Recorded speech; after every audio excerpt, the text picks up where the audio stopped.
সাকিবকে ছাড়িয়ে বিশ্বসেরাদের কাতারে এখন মেহেদী হাসান মিরাজ। সিলেট টেস্টে ভেলকি দেখিয়েছেন বল হাতে, ঝলক দেখিয়েছেন ব্যাটিংয়েও, তুলে নিয়েছেন দুর্দান্ত সেঞ্চুরি। ট্যালেন্টার তাইজুল ইসলামের সঙ্গে 63 রানের পর তানজিদ সাকিবের সঙ্গে 95 রানের দারুণ জুটি গড়ে তুলেছেন অসাধারণ এক সেঞ্চুরির মাধ্যমে।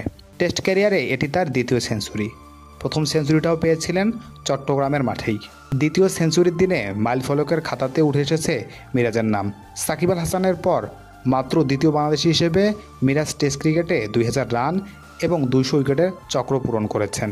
অবশ্য ম্যাচের সংখ্যা হিসেবে মিরাজ টপকেছেন সাকিবকে, জায়গা করে নিয়েছেন ক্রিকেট কিংবদন্তিদের কাতারে। সিলেটে ক্যারিয়ারের 52তম টেস্ট ম্যাচে এসে মিরাজ তার 200তম উইকেট নিয়েছেন, আর চট্টগ্রামে 53তম টেস্টে এসে নিশ্চিত করেছেন 2000 রান। সাকিব তার 2000 রান পূরণ করতে পেরেছিলেন 31 টেস্টে, কিন্তু 200তম টেস্ট উইকেটের জন্য তাকে অপেক্ষা করতে হয়েছিল 54তম টেস্ট ম্যাচ পর্যন্ত।